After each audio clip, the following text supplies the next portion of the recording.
ಚಿರಂಜೀವಿಗಳು ಅಶ್ವತ್ಥಾಮ, ಮಹಾಬಲಿ, ವೇದವ್ಯಾಸ, ಹನುಮಂತ, ವಿಭೀಷಣ, ಕೃಪಾಚಾರ್ಯ ಮತ್ತು ಪರಶುರಾಮ.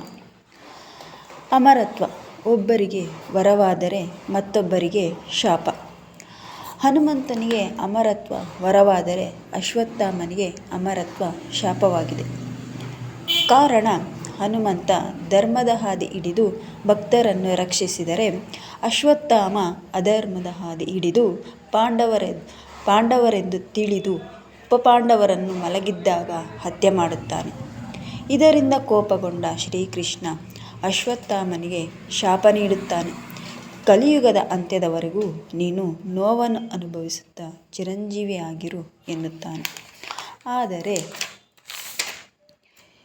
ಹನುಮಂತನ ಧರ್ಮನಿಷ್ಠೆ, ಭಕ್ತಿ ಪರಾಕಾಷ್ಠೆಯನ್ನು ತಿಳಿದ ಶ್ರೀರಾಮ ಭಕ್ತರನ್ನು ಸಲಹು ಎಂದು ಕಲಿಯುಗದ ಅಂತ್ಯದವರೆಗೆ ಚಿರಂಜೀವಿಯಾಗಿ ಜೀವಿಸು ಎಂದು ವರ ನೀಡುತ್ತಾರೆ. ಎಲ್ಲರೂ ಕೂಡ ದೇವರ ಮಕ್ಕಳೇ. ಆದರೆ ನಮ್ಮ ಕರ್ಮ ನಮ್ಮನ್ನು ವರದ ಕಡೆ ಇಲ್ಲವೇ ಶಾಪದ ಕಡೆ ಕೊಂಡೊಯ್ಯುತ್ತದೆ. ಆದ್ದರಿಂದ ನಾವು ದೇವರನ್ನು ದೂಷಿಸದೆ ಧರ್ಮದ ಪರವಾಗಿದ್ದು ಸತ್ಕರ್ಮಗಳನ್ನು ಮಾಡೋಣ. ಜೈ ಶ್ರೀಕೃಷ್ಣ.